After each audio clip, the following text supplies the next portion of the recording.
we wanted to update you on the latest news about Credit Suisse. Now, they just were on the brink of collapse. The Swiss government had to engineer a bailout of them. They ultimately were able to sell Credit Suisse to UBS. So this whole series of problems now falls under the UBS umbrella.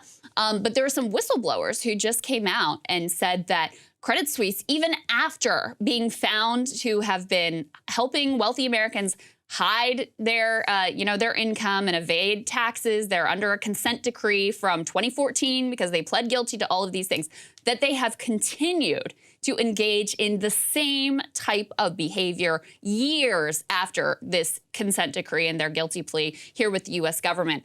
Put this up on the screen. This is from CNBC, which had a good in-depth report about exactly what happened here. They said that back in 2014, they notoriously pled guilty to criminal charges for, quote, knowingly and willfully helping thousands of U.S. clients conceal their offshore assets. They admitted at the time they used sham entities, destroyed account records, hand-delivered cash to American clients to avert IRS detection, agreeing to crack down on U.S. tax dodgers going forward as part of its plea deal. Well, Senate investigators who talked to a number of whistleblowers who worked at Credit Suisse say that they continue to enable as many as 25 ultra-wealthy American families hide their fortunes, totaling more than $700 million in that bank in the years after that plea agreement. An aide to this Senate committee said they thought they could get away with it, and they largely did. It's not a question of whether Swiss banks continue to do this. It's a question of which Swiss banks still do this. The two former employees who worked as whistleblowers told CNBC some of the bad behavior continued long after that plea agreement. Senior executives, part of how they would put pressure on all employees at the bank to maintain their accounts, regardless of whether they were with American clients or wherever they were in the world. They would, at quarterly meetings, read out the asset numbers for each banker. If a banker's asset number declined, then you would get exposed in front of your colleagues. And as a result, he said, there were many moments where people just simply omit saying things. It was like, don't ask, don't tell, might be a good explanation of what happened. They have clients that are Americans, but they would actively switch their passports around to show and flag as if they are not.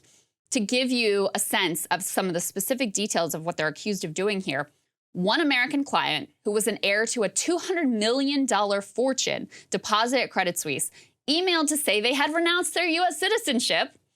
Their private banker emailed back, I tried to reach you. Congratulations. This is a big step for you, and I know it was not easy. The heir to the fortune replied, thanks. Hopefully, this should also make Credit Suisse now more relaxed. The heir closed the message with a smiley face. There are also reports of them flying to Miami to meet with a wealthy family that they knew were, American citizens, but they're pretending, and they're meeting them in Miami, so clearly like in America, but they're pretending that this family is from a different country so that they can not have to abide by this plea agreement that they had with the U.S. government. So just totally brazen fraud continuing, and also what they detail here is that this really was a culture of corruption all the way down that pressured each individual banker to engage in this type of fraud and help wealthy Americans evade taxes. Well, why I thought it was funny was that they're being fined for being in violation of doing something that they were already caught doing in 2014. So they had an entire culture of doing it, and then they were like, no, we'll just keep doing it. And now we're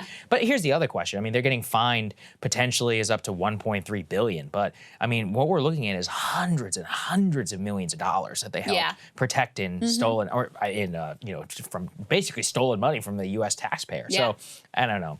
You look at all of this, and it's just disgusting, and it just reveals like what the system is. They already had agreed to pay $2.6 billion the last time. The fact they're doing it again, there's no way they weren't making more money than that. Right? Like if you can take a $2.6 billion fine, how much are you making on the trade? They just consider this a cost of business.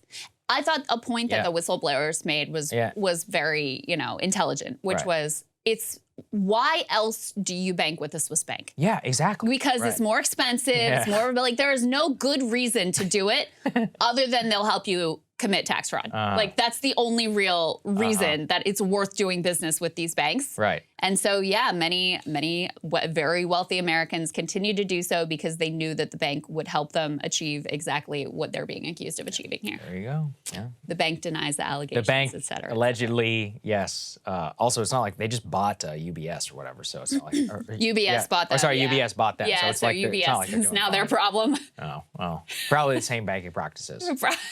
Hey guys, ready or not, 2024 is fully upon us now, and Saagar and I have been brainstorming ways that we can really up our game for this critical election. Yeah, we rely on our premium subs to expand our coverage, to add staff, to upgrade the studio. We just want to give you the best independent coverage of this election, which is possible. So if you can help us out, become a premium subscriber today, breakingpoints.com, or the link is down here in the description video. It really means the world to us, and if you like what we're all about, this is the best possible way to keep us 100% independent, working only for you.